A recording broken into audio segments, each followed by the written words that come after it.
చర్చ జరిగింది. వాటితో పాటు రెగ్యులర్ ఎజెండాతో పాటు నా దేశం నా బాధ్యత. ఎందుకంటే ప్రస్తుతం ప్రపంచంలో కొనసాగుతున్న జియో పొలిటికల్ పరిస్థితుల్ని దృష్టిలో పెట్టుకుంటే అన్ని దేశాల్లో ప్రత్యేకంగా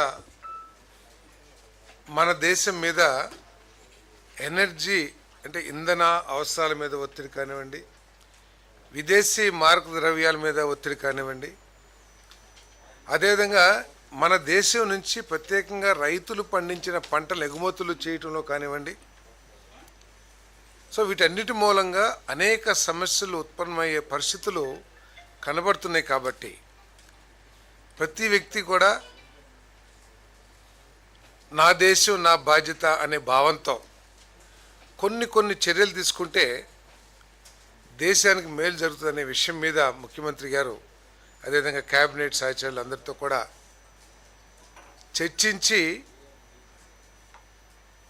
మార్గ నిర్దేశం కూడా చేయటం జరిగిందని చెప్పేసి నేను మనవి చేస్తాను. ప్రత్యేకంగా ప్రజలకు చెప్పే ముందు ప్రజాప్రతినిధులు, రాజకీయ నాయకులు అంటే శాసనసభ్యులు, ఎంపీలు, అందరూ మంత్రులు, అదేవిధంగా ప్రభుత్వ సంస్థల్లో అధికారులు కొన్ని చర్యలు అంటే ప్రజలను కూడా మోటివేట్ చేసే విధంగా కొన్ని చర్యలు తీసుకుంటే బాగుంటుంది. అదేవిధంగా ప్రజలను కూడా మోటివేట్ చేసి వాళ్ళు కూడా కొన్ని పొదుపు చర్యలు తీసుకుంటే బాగుంటుందని చెప్పేసి మన ముఖ్యమంత్రి గారు కొన్ని డైరెక్షన్స్ కూడా ఇవ్వటం జరిగిందని చెప్పేసి మనం చేస్తాను నేను. ఎందుకంటే అనేక రకాల ఒత్తిళ్ళు అన్ని రాష్ట్రాలు దేశం ఎదుర్కోబోతుంది. ఎందుకంటే మన agriculture products, for example banana కానివ్వండి, లేకపోతే అనేక హార్టికల్చర్ పంటలు కానివ్వండి, ప్యాడీ కానివ్వండి, లేకపోతే అనేక రకాల పంటలు ఎగుమతులు చేయిస్తాం. ప్రస్తుత యుద్ధ వాతావరణంలో ఎగుమతుల మీద ఒత్తిడి పడే పరిస్థితి ఉంది, ఎగుమతులు కాకపోవటం కానివ్వండి. అదేవిధంగా మనం దిగుమతులు చేసుకుంటే ఎరువులు ఉంటాయి, ఎరువులు ధర పెరగటం కానివ్వండి, మనకు కావాల్సినంత క్వాంటిటీ లభించకపోవటం కానివ్వండి, అనేక రకాల సమస్యలు మనం కూడా ఎదుర్కొంటామని చెప్పేసి మనం చేస్తాం నేను.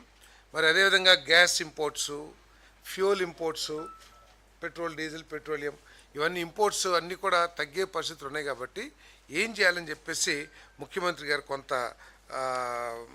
దిశానిర్దేశం చేయటం కూడా జరిగిందని చెప్పేసి మనం చేస్తున్నాం.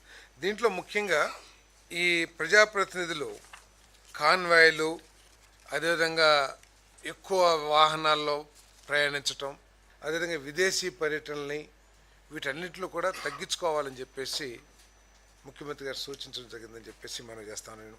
అదేవిధంగా ఎమ్మెల్యేలు, మంత్రులు కూడా సాధ్యమైనంత వరకు పబ్లిక్ ట్రాన్స్పోర్ట్ సిస్టమ్ కూడా యూజ్ చేస్తే బాగుంటుంది. ఎందుకంటే ఒక మంత్రి గారంటే ఆయన కారు, తర్వాత సెక్యూరిటీ కారు, తర్వాత ఇంకొంతమంది పిఏలు, లేకపోతే అట్లా కొద్ది కాన్వాయ్ లాగా కాకుండా అవి తగ్గించుకొని సాధ్యమైనంత తక్కువ వాహనాల్లో వెళ్ళాలి. అంతేకాకుండా అవకాశం వస్తే ఆ వాహనాలు పక్కన పెట్టి సైకిల్స్ కానివ్వండి, లేకపోతే పాదయాత్ర చేయటం కానివ్వండి చేయాలని చెప్పేసి కూడా. అంటే పాదయాత్ర అంటే ఇప్పుడు సపోజ్ ఒక టౌన్లో ఉన్నాము, ఒకళ్ళ ఇంటికాడ నుంచి ఇంకొకళ్ళ ఇంటికి వెళ్ళాలి, లేకపోతే ఒక బజార్ నుంచి ఇంకో బజార్కి వెళ్ళాలి. అక్కడ ఆ కొంచెం దూరం కూడా మనం కారులో వెళ్తాం. మనం కారులో ఎప్పుడైతే వెళ్తామో అన్ని కార్లు మన వెనకాల వస్తాయి, ఎస్కార్ట్ అన్నీ కూడా. సో అట్లా కాకుండా పక్క బజారే కాబట్టి నడుచుకుంటూ వెళ్తాం. ఇవన్నీ కూడా మోడల్గా మనం అందరూ కూడా ఉండాలని చెప్పేసి ముఖ్యమంత్రి గారు సూచించడం జరిగిందని చెప్పేసి నేను మనవి చేస్తాను.